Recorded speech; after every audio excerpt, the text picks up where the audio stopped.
Welcome to the Thorn City Syndicate Spotlight Show. I'm your host, Thorn City Podcast Guy. In this episode, my guy, Sai Stone, a visionary artist and a cultural advocate. He will share his journey as a creative force, highlighting his contributions to the arts and his dedication to preserving cultural heritage. We'll dive into his artistic process, the inspiration behind his work, and the impact it has. Creativity, inspiration, and community. Whether you're an artist, a cultural enthusiast, or curious about the transformative power of art, Sai's story will leave you inspired and motivated to explore your own creative potential. This is more than just a podcast. It's an opportunity to gain insights, be inspired, and join the conversation today. Thorn City Podcast Guy. Let's go. Yeah, no, it's always tight, man, to get people in here that you grew up with, you know what I'm saying? Yeah. Seen the journey, man, you know. It's really tight, man. So, yeah, we'll get into it. Yes, sir. Welcome to the Thorn City Syndicate Spotlight Show, where we network and build connections through interviews and discussions. This episode is brought to you by GMP Podcast Group. I'm your host, Thorn City Podcast Guy. Make sure you visit thorncitysyndicate.com. Hit that like, share, and subscribe button to be the first to know about new releases, bonus episodes, and exciting updates. Today, I got a really special guest in the spotlight. My guy, Sai Stone. We go way, way, way back. What's up, man, my brother? I appreciate you coming through.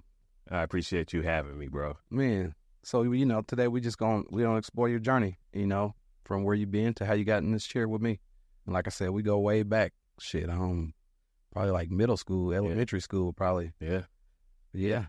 Yeah, I just turned 42 yesterday. Did you? Okay, yeah. Yeah. Jackie Robinson. There you go. Crazy. So, yeah, we got the book. He posted something one day. He posted his book. I said, man, that's so tight, man. Let me get my guy up here, man, and show him some love and highlight what he's doing. Because I know he's been doing stuff for years around the town, highlighting other people. So it's only right that I, give you a highlight. I appreciate you, brother. And you're right, you did. I posted that. Mm-hmm. And it ain't like I go back and refresh every 10 seconds. Yeah. But you came through with the opportunity to come on your podcast like immediately. And I really appreciate that. In fact, I was hoping to give you your flowers before we start talking about me. Oh, I'll take them. So look, you and Third Twin are big inspirations of mine. Y'all really, I would say, showed me a blueprint to independent hustle. From music to film. You was in the New York Hip Hop Film Festival? What was that, like 2018? Yeah. Y'all did that. Yeah, it was tight. Y'all did that. And I was watching that and I was inspired by that. And that's part of the reason I'm here today. But I also can't bring up Third Twin, a.k.a. Lil Roy, without just giving him his flowers as well. Because I don't know if you're aware, but Lil Roy got the hardest hip-hop bar in the history of hip-hop bars. I would agree. You want me to tell you what it was? Which one? And I might not be able to say it word for word, so don't kill me, Lil Roy. But Bruh City got hit with a 4.5 and walked it off like a crane. Yeah. What? Yeah. That's that honesty, man. That's how it all started for me, man. A 4.5, though. Man, yeah. Lil Roy, they don't make them like they used to, bro. Salute to you. I appreciate y'all. I just wanted to share that real quick because this means something. Being here means something to me. Oh, that's tight, man. That's what it's all about, man. That's why I started it. You know me, I've always been a quiet person and behind the scenes. I like to do my work behind the scenes, but it became a point where it was time for me to, get out in front of the camera, behind the mic, and share my story a little bit because I know it can help people. And so that's what I've always been like to do is I like to help people. So that's how I got into it, and that's what I like to do. Crazy to hear you say that, man. That resonated with me, we'll get into this 503 TV Productions, 503tv.com. I've been sharing other people's work for over 10 years. Yep, I appreciate you sharing that stuff. And so unintentionally, I took a back seat in my own shit because I wasn't always ready to get in front of the camera. So this is certainly me getting out of my comfort zone. Yeah. Yep. So tell me a little bit about your upbringing around here in the town and what influenced you to get into the street photography? Born and raised in Portland, born on the Hill. I went to Humboldt, Tubman, Jefferson, and then I went to Willamette University.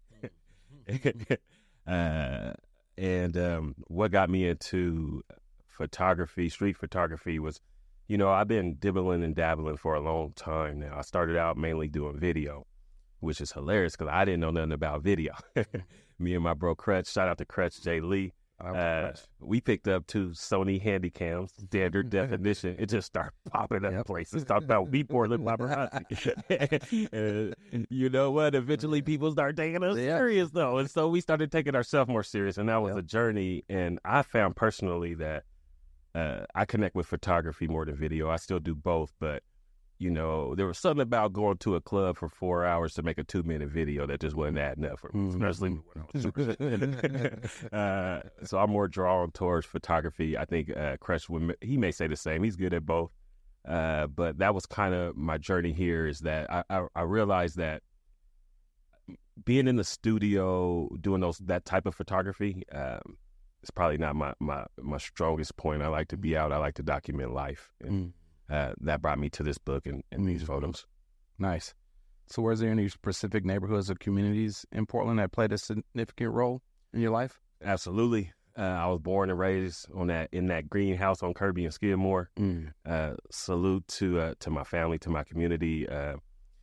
Through growing up there, I'm very close to Think Park. I'm very close to what is now the Self-Enhancement Center, which I consider myself a lifetime member. And, now that I mentioned them, I want to give them a quick shout out because before SEI, I got an SEI in 2nd grade. Before that, my mom barely let me leave the house. She was worried she was going to lose me to the streets.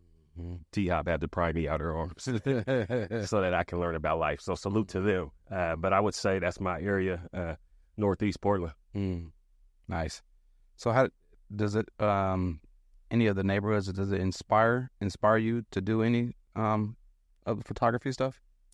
I wouldn't say any particular area inspires me, but there is a lot of beauty in our hometown, in our home state, and it's endless, from nature to, the streetscapes. I think that there's a lot of beauty that can be found here, and I've always appreciated that we have all 4 seasons. I think that makes for great photography.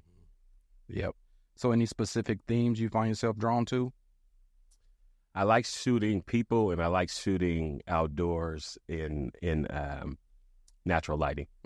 I like, as much as possible, I like candids. I like to just shoot people living life. But in this case, it's a good example of, some candid and some that folks pose for. Can you walk me through your creative process of capturing these moments on the streets? Yeah, I mean, I think if we're talking about the book, which is photography from the George Floyd protest, that was a unique situation because yes, it's street photography, but it's a very, very heated and emotional setting. We're in the middle of a pandemic. Folks are wearing masks. They're tired, frustrated. You can't really communicate as well as you want. And there's an element to this where, anything that happens out in public, it's okay to photograph, but, these are some folks are in vulnerable situations. And so for me, I ask permission, and to be honest, my best shots are the ones no one will ever see because I was told no. And the way you continue to do this work is to walk away with the same smile you approached them with and just respect their privacy. That was gonna be my next question, was how do you navigate that balance between capturing authentic moments and, respecting people's privacy? Yeah. Like I said, it can be tough, but I came up in the clubs with 503 TV Productions. We filmed a lot of club scenes, and so my job is to record these beautiful women dancing to their favorite song. And they might have been dancing with somebody they wasn't supposed to be dancing with. And so it took a little skill, you learn to come correct verbally. And more importantly, like I said before, I learned to take no for an answer. But because of that, I'm comfortable approaching strangers in public. And usually I'm received well. Nice. So when you focus on trying to capture these raw emotions in your photographs, how does that work? That's a good question. Again, I keep going back to the book because it's obviously so fresh in my mind. But not only was I a photographer, but I was a participant, right? And so you and me may have just got done walking side by side for 2 blocks chanting, and at one particular moment I'm inspired, so I pull out the camera and shoot that shot. And I think because I was a participant and not just an observer, there was a level of trust there. But again, though, there was plenty of people who prefer not to be photographed. Yeah, people just want to be there, just doing their thing. And I think, let's be honest, you don't always have control of your image once it's out there. And, it's out there. It's a politically charged situation. That might have been your daughter's principal out there riding for the cause, but don't want to get in trouble for riding for the cause. Yeah. And so I respect that as well. Yeah, they still need their job. People still want to work. They also want to support the movement. So yeah, it was crazy, man, those times. I would drive, because I was driving, let's see, was I doing my Uber back then? No, I think I was still doing DoorDash. But I would drive and I would see protests out, and I'm like, these people, it's crazy out here, people everywhere. And I'm like, I ain't going out there. I respect the people for, being on the front line. Somebody got to do it. But I just couldn't do it, I felt the same way. Because of the pandemic, and also I was just frustrated. I mean, I've been marching since I was a kid, and I just didn't have a lot of faith in change. But again, I mean, I've been locked in the house during this pandemic, drinking more than I need to be drinking, watching the news, and all I'm seeing are scuffles and fires and dumpsters and counter protesters versus protesters, and I'm like, damn. It's a lot of people that don't look like me fighting for me. And I started to feel like a sucker. And so I got up and I went down there and I met up with Crutch and Angelina. They were taking photos. I didn't even bring a camera the first day. I was down there for the dump. Because I was mad. I didn't have my own history and I was just frustrated. But when I got down there, it wasn't that. Yeah. It was love. It was it was deep. It was so much so that I said, okay, I'm coming back. I came back the next day by myself. And got to it, and it was like a 12-hour day, because I wanted to share with folks. And they say if you watch the news, you misinformed. They only show the bad stuff. Informed, and I agree. And so I just wanted to show folks what I saw. They didn't want to show you the good that people were doing out there. It was good and bad people out there, but they're gonna definitely show you what the bad's going on. Absolutely. And they use the pandemic to keep us scared. Wants to go through a super spreader event. And my wife wasn't happy that I was out there. That's why I need this to sell. I told her to bet on me. Yeah, definitely had me spooked, man. I wasn't going. No, but man, we're going to take a break right here, man. I appreciate you coming through. Get a message from our sponsor, GMP Podcast Group. And when we come back, we'll dive more into your experience capturing those moments and the resilience of the protest. Discover GMP Podcast Group Studios, located at 2406 East Burnside Street in Portland, Oregon, offering a range of podcasting packages to suit your needs, starting at just $49 per hour for your basic setup, featuring a Rodecaster Pro audio console and SM7B microphones, as well as options complete with camera operator and audio engineer expertise. Elevate your podcasting with multi-camera recording, plus we capture behind-the-scenes shots within the studio. Visit us at www.gmpodcastgroup.com and let GMP Podcast Studios be where your podcasting journey begins. Cause this syndicate lyricist exists. Don't blink one eye, baby, you just might miss history in the making from the making of this. Third, I guess it's welcome back to these words. So I'ma come well like welcome backwards for sure. Yeah. We can talk about it here. Yes, sir. Welcome back to the Thorn City Syndicate Spotlight Show. I'm your host, Thorn City Podcast Guy. I got my guy Sai in the building. Yes, sir. Man, yeah. So what was you going to ask me? Man, what was I going to ask you before we came there? I was asking if it was live, and I edited it. And then yeah, y'all, my questions be having questions. I'm more curious about the behind the scenes than I am promoting my book. Yeah. By the way, they have a very, very beautiful setup here. I encourage folks to reach out and tap in. But yeah, I was just curious. I know we're not live. Mm-hmm. You run your ads. We've been taking our breaks, and I was just kind of curious if it was you who actually takes this and goes and edits the video up. Yeah. Yep. Well, he's back there doing, he's really editing live because we got the camera set up where he's switching. And Sony things, y'all. He's switching the angles on this, so he's really editing live. And then I'll do some drops, put some post-production drops into it, what we talking about. After we get done, I'll send you a message asking you to send me any, if you got any footage, any pictures of anything we talked about on the show. And then I'll put it in there. And then, like I said, I'll go in and I'll replace my ads in there. So yeah, it's a little bit of work. Yeah, absolutely. Yeah. A lot of people don't know. They think you just get up here and talk, and that's what it is. So why haven't you quit? This shit ain't easy. No, it ain't quit, but I'm too far in to quitting it. Yeah. You know what I'm saying? I can see the finish line. Mm-hmm. I ain't there, but I can see it. I can see it over there, and I got to get there. Till I get there, they gonna have to kill me to get me out of here. I love it. So yeah, I'm down for the cause, man. I'm pushing, man. I started back into 2014 is really how it started. To help out my guy Third. He was going through it. Got caught in that fast life and got hooked on the pills and alcohol, and couldn't let my guy go out like that, man. And so we started the Thorn City Syndicate, which ended up being a management company. I personally wanted some Third Twin music because I've been hearing everybody's music, and I had no new Third, so I said I'm gonna pay for my own album. Third, let's get in the studio. I'm gonna book some studio time. We're gonna go in. We're gonna record some songs, and that's what we did, man. We recorded some songs. We start traveling. We did some shows, and as we're going, I'm like, man, this really helped my boy out. And so, give him something else back to his first love. He's loving these pills and alcohol, and that ain't gonna get him nowhere, man. He was fucked up around here.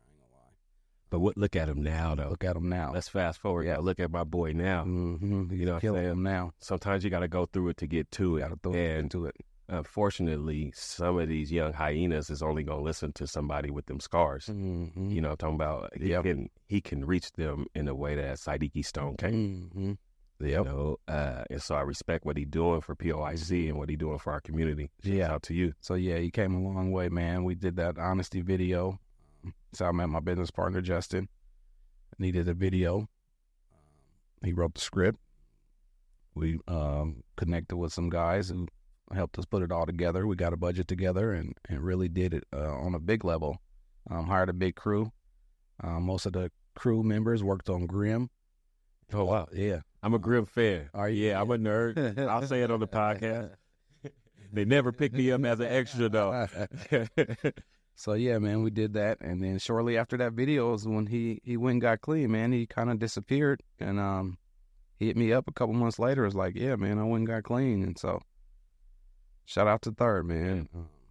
That's what I did it for, man. I wanted to get on and get a record deal, but I just wanted my best friend back, really. And so that's why I did it. A lot of times, man, you gotta have, it's funny, I posted a video today where I tried to give people my why, because I've been posting ads, I've been buying my book. First of all, you didn't tell us you was writing the book. And what is it about so I get why? And so I tried to tell that. And a lot of times you need something more. It can't just be like, oh, I had an art class and I love photography. Because once life start lifing, you gotta have something else that'll help you get through it. Mm-hmm. Yep, your why. And that's what a lot of people struggle with, is their why. So if you don't know your why, then you don't really know why you're doing it, So yeah, got to know your why. But your book, tell me about your book. Share with me some of your experiences and insights that went into documenting the George Floyd protests. So, like I mentioned, it was a kind of a spontaneous decision to actually leave my bubble and step out into those streets. But I didn't do it with the intention on publishing a book. At the time, like I said, the first day I went out, I wasn't shooting, and I saw that my experience wasn't what I was seeing on TV.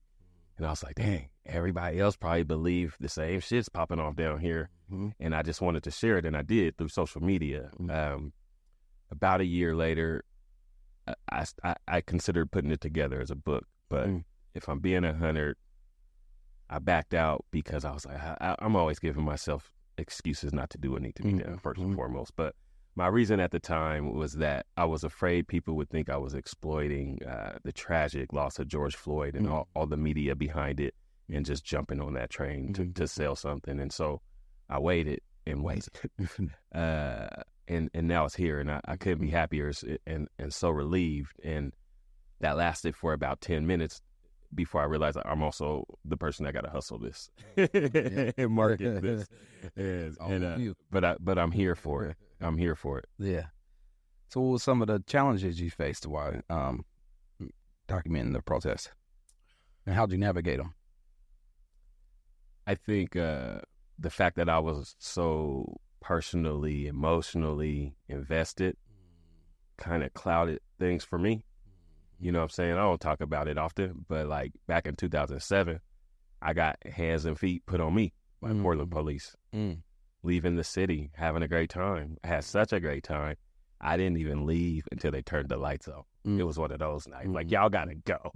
Stop playing music, DJ. Y'all got to go. It was a great summer night. The homies was in town hooping overseas. And yeah, man. And so I know what it feels like to just be vulnerable and to actually consider your own death.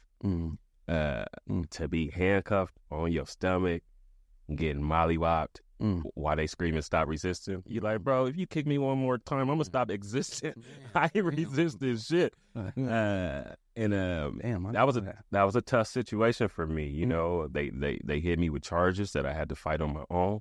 And I did. I didn't take no deals, and I beat that. And I went to, I sued them. I sued them in civil court, but because I was alleging a civil rights violation, it bumped it up to federal court.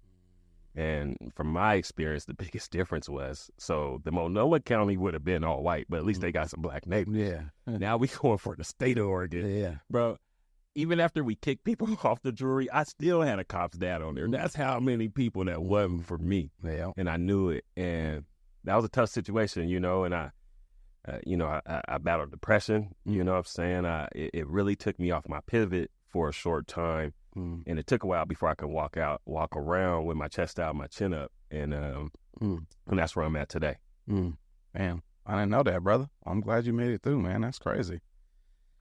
Damn. So I left for you. Yeah. No, that's crazy, man. So yeah, you really had a different perspective for going out there and wanting to be down for the cause. I did, because I felt like they was fighting for me. And why ain't I out there fighting for me? And you could have been George Floyd. 100%. I remember when I made the decision to let them handcuff me so I could make it home, because I was ready to go. And these is little dudes. You know what I'm saying? And you're really testing my manhood anyway, bro. That's crazy. Having flashbacks. No. But I'm in a better place, believe it or not. And I use that to fuel me. You know what I'm saying? And I hope it comes through in my work. Yeah, keep fighting your fight, man. Yep. So have you noticed any specific reactions or responses to your photographs from the community, that stuff you was putting out during the protest? Yeah. One of the most common, not even so much feedback, but questions I get is, why the white boys? I'm like, what? Implicit bias. No. And to answer that, part of it was the way I wanted to have my wording. I had that figured out before I even had an image, so it had to be a certain shape. And to be honest with y'all, this is more reflective of what I saw. What you saw. That's what was out there. And so that's what I put on the cover. And if you look at these two dudes' eyes, this is not them posing. This one is candid. I ran and got in front of them, and they they got fired. And I was like, damn. Yeah. And I had to jog, you know what I'm saying? And that's the thing about street photography that ain't talked about, you know what I'm saying? You don't want to see my steps. Yeah. I guess it is. But that's the most common feedback I've gotten. Other than that, it's been positive. I have been asked, I went with 24 pages. I have been asked, why not more? I definitely have more. And to answer that, if you like me, you love those photo books. If you go to somebody's house and they got one, you grab it. But if you like me, you flip through that bitch like a deck of cards. Yeah. Because sometimes it's just too much. No matter how beautiful the imagery, for me, I get discombobulated. It's just too much. So I tried to make it a little bit more concise. Gotcha. So in what ways do you think street photography differs from other forms of visual storytelling? That's a good question. Hopefully I didn't say that's a good question 20 times, maybe. Cut that out. No, that's all good. You know, I've been doing this for a very long time, as I've mentioned, and I'm just now really starting to kind of learn about I don't want to call them labels, but, you know, photojournalism, street photography. Those are things I did but didn't think about until I published a book and had to choose categories. You're just doing what you wanted to do. Yeah, so it's not real easy for me to answer that. But what I can tell you about why street photography resonate with me is just because I feel like I'm the type, I share a lot on social media. I share my family. I'm into fitness. I like to share, you know, and so through photography, I get to show y'all what I saw instead of telling you, because you ain't gonna believe me if I tell you. Yeah, and that's kind of a very kind of basic way of explaining it. So the photography and the video, is this something you went to school for, or you just picked it up and just started doing it? I went to the school of YouTube tutorials. There we go. Now, hold on, though. Shout out to Harriet Tubman Middle School. I definitely took video production there, but at my big age, we was doing analog VHS tapes. That wasn't even digital. And so the digital, bro, I just had to get it how I live. And, you know, I was really bad at first. But I just kept, you know, I became a student of the craft. And I started staying up. Mm-hmm. You know what I'm saying? One thing's for sure, you're going to have your video back probably the next day because I'm just wired like that. Yeah. And that's not necessarily always good. But, no, I didn't have any formal training for the most part. It's just been trial and error. Yeah. Hey, man, that's how I jumped into the business. It's working out. Sometimes you just got to get in, and what Hov said the other night, you just got to keep showing up. Absolutely. Sometimes you just got to keep showing up. Keep shooting. Shout out to Russell. Mm-hmm. Keep showing up, man, and then people will start respecting you and respecting your work and really see what you're doing when they see you putting in the work. And if you out there, and I know this sounds real cliche, but if you feel like that, trust me, I have. Mm-hmm. I have a love-hate relationship with this craft because I don't feel like it's always loved me back. Mm-hmm. I don't feel like this city has always loved me back. And so I get it. But if it's something that you're passionate about, it doesn't always have to be a business venture. Just keep shooting, keep taking pictures, keep doing video until maybe one day you are inspired to put something together. That's it, man. You got any memorable experiences or encounters you had while out there during the protest? Yeah, now let me think of what could stand out. I'm so goofy. This is such a serious thing, and I'm gonna say the most goofy thing. It was these white girls out there, and they had signs that said what they say: if you take BBC back shots, this is your fight too. What? It was out there, and I ain't gonna lie. Shout out to Crutch. He got photographs of that. They're not in the book. But you might have to send me those so I can post them on the video apps on the video part. Yeah. I'm gonna give you the picture. I'll just make sure you credit the homie. Yeah. That just stood out to me because sometimes in the middle of something that's very serious, being able to crack a smile, being able to laugh. I'm sorry, is key.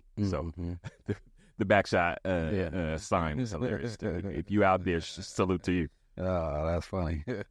And we're going to take one more break, man. We got one more message from Thorn City Syndicate, and when we come back, we're going to touch on your efforts in building the community up, man, and creating change. And we're going to get into the 503 TV. Let's do it. Introducing Thorn City Syndicate Management, your solution for brand management, social media promotions, digital content distribution, and podcast production.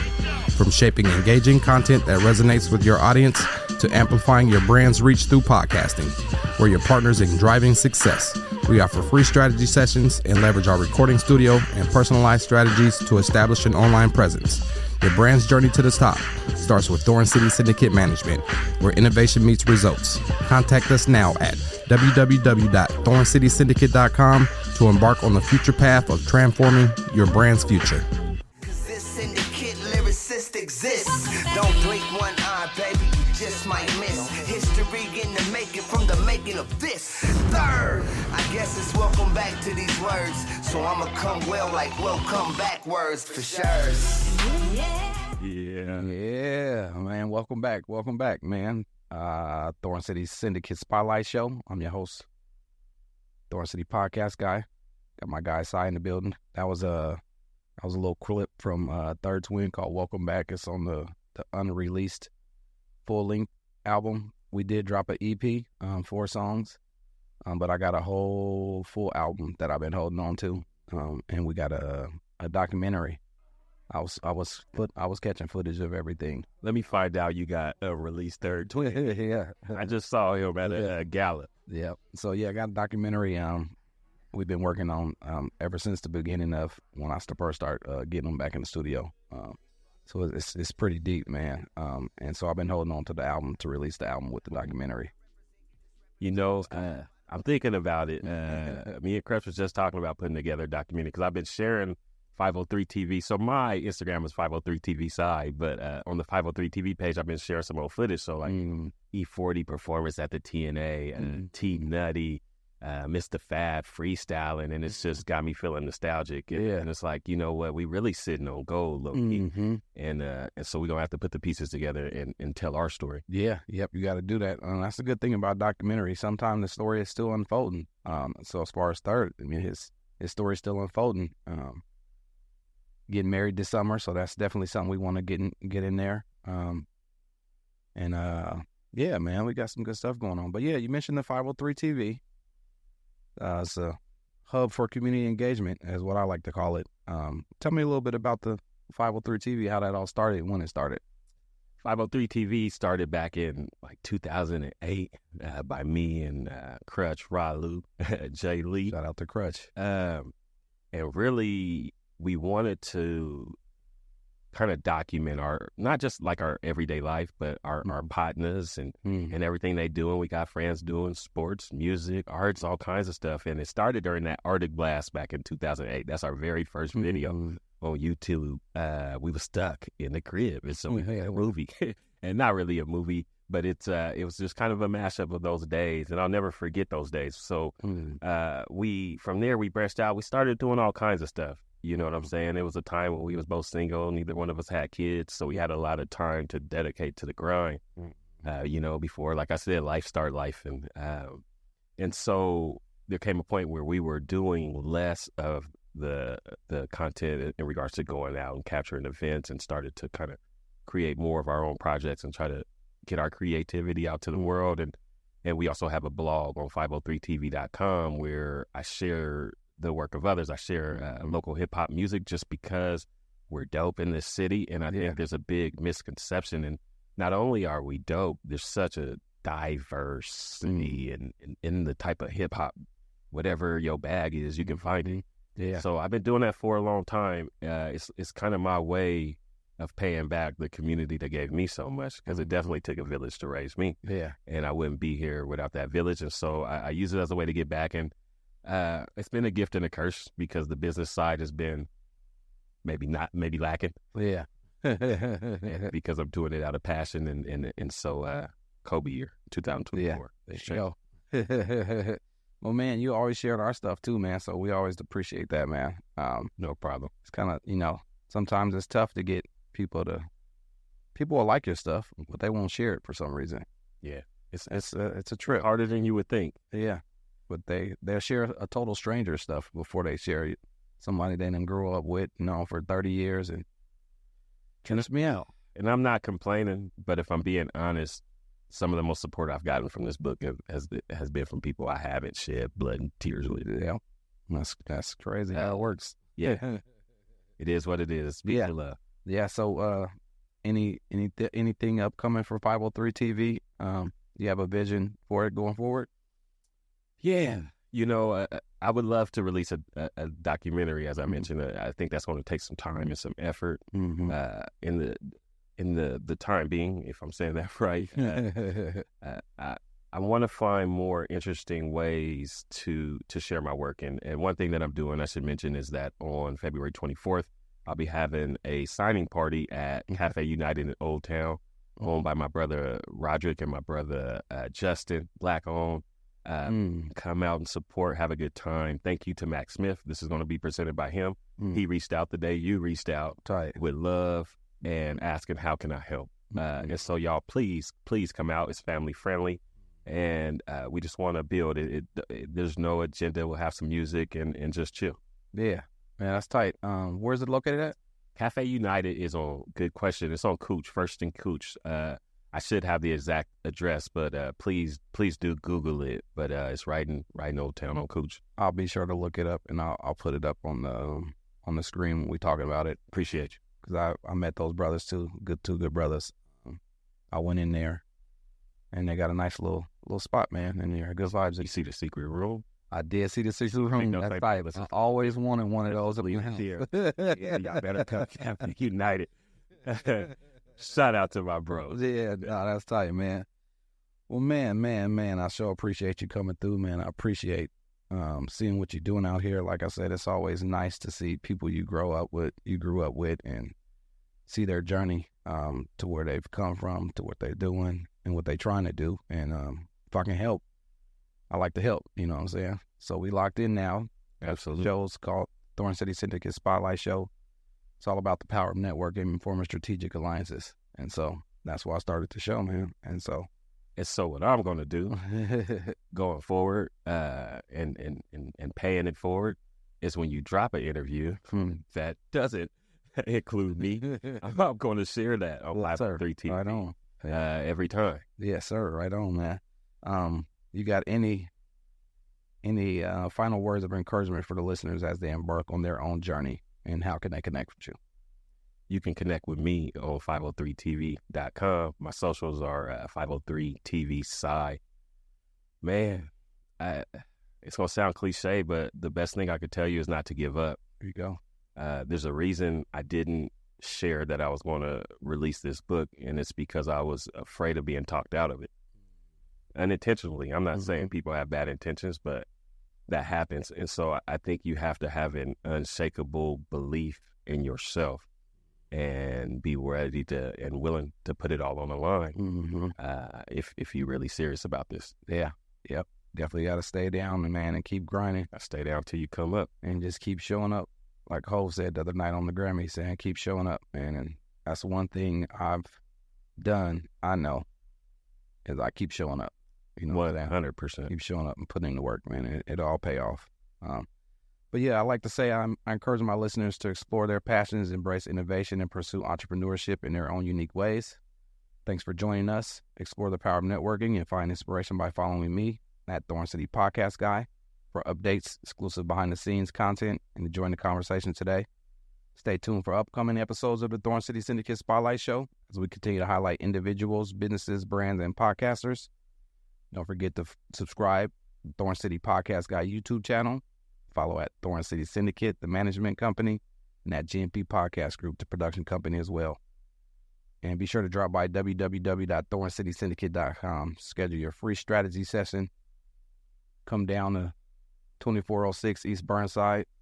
Man, let's do some work, man. We're looking to network and partner up and see how we can push this thing forward. You know what I'm saying? Thorn City Podcast Guy. Holla at your boy. Holla. Thank you, brother. Yes, sir. Yes, sir. That was tight. Yes, sir. What man? What power? Hoodoo. I appreciate y'all tuning in to another episode of the Thorn City Syndicate Spotlight Show, where we network and build connections, interviews, and discussions. Till next time, I like your boy, Thorn City Podcast Guy. I'm out. You remind me of a man.